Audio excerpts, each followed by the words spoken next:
अस्सलाम वालेकुम रहमतुल्लाहि व बरकातुहू। कैसे हैं अजीज तुलबा? तो अजीज तुलबा, आज की इस वीडियो में हम देखने वाले हैं Newton second law of motion को। Newton second law of motion की स्टेटमेंट क्या है? When a force act on a body, it produce acceleration in the body in the direction of net force. The magnitude of this acceleration is directly proportional to the net force acting on the body and inversely proportional to its mass.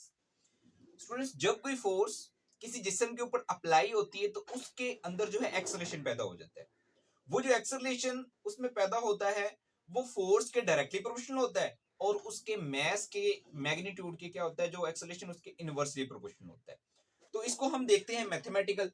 तो इसकी mathematical students अगर गौर करें तो इसके अंदर ही मौजूद है। जैसे कि हमारे पास है फोर्स, ठीक है, तो फोर्स अप्लाई होती है किसी चीज के अंदर तो उसमें क्या पैदा होता है? एक्सेलरेशन। तो एक्सेलरेशन पैदा हो गया और जो एक्सेलरेशन पैदा हुआ फोर्स के क्या होता है? डायरेक्टली प्रोपोर्शनल होता है, ठीक है। और वही जो एक्सेलरेशन है उसके मैस के क्या होता है? Inversely proportional. मतलब क्या कि जितनी ज्यादा फोर्स होगी उतना ज्यादा एक्सेलरेशन होगा, और जितना एक्सेलरेशन हो ज्यादा कम होगा उतना ही जो फोर्स कम होगी, ठीक है। तो इसको इक्वेशन हम अगर 1 का नाम दे लें, इसको 2 का नाम दे लें, तो कंपेयरिंग सिंपल जो है कंपेयर कर लेंगे, कंपेयरिंग इक्वेशन 1 एंड 2। तो स्टूडेंट्स वो भी एक्सेलरेशन है, वो भी एक्सेलरेशन। एक एक्सेलरेशन लिख के क्या हम इसको इस तरह से लिख सकते हैं? F/m, ठीक है। तो m इधर हो रहा है डिवाइड, इधर जाके हो जाएगा multiply, m a directly proportional f, ठीक है। तो उसके बाद हम इसको इस तरह से भी लिख सकते हैं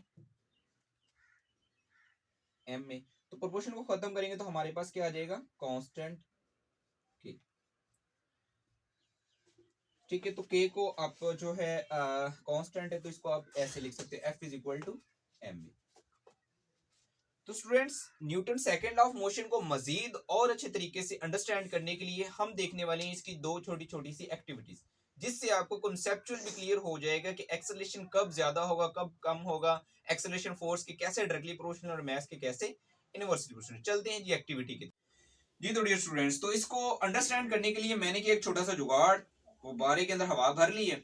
तो अब जरा देखते हैं क्या माजरा बनता है। तो ये देखिए स्टूडेंट्स, तो फोर्स जो लग रही है पीछे की तरफ और गाड़ियां की तरफ जा रही है, न्यूटन जो है थर्ड लॉ भी इसी के अंदर आप लोग इसको अंडरस्टैंड कर सकते हैं। तो जितनी ज्यादा फोर्स होगी उतना ज्यादा ये आगे जाएगा। तो ये फर्स्ट कॉन्सेप्ट था, एफ डायरेक्टली प्रोपोर्शनल जो है आपका ए के, ठीक है। अब नेक्स्ट क्या था? एक्सेलरेशन मास की इनवर्सली प्रोपोर्शनल। इसको दोबारा फिल कर लेता हूं, मैं हवा भर लेता हूं।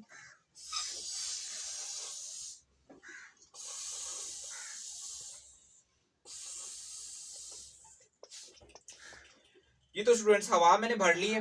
तो अब इसके ऊपर हम इसका मैस बढ़ाते हैं थोड़ा सा। तो ये मैंने मैस रख लिया और फोर्स अप्लाई की।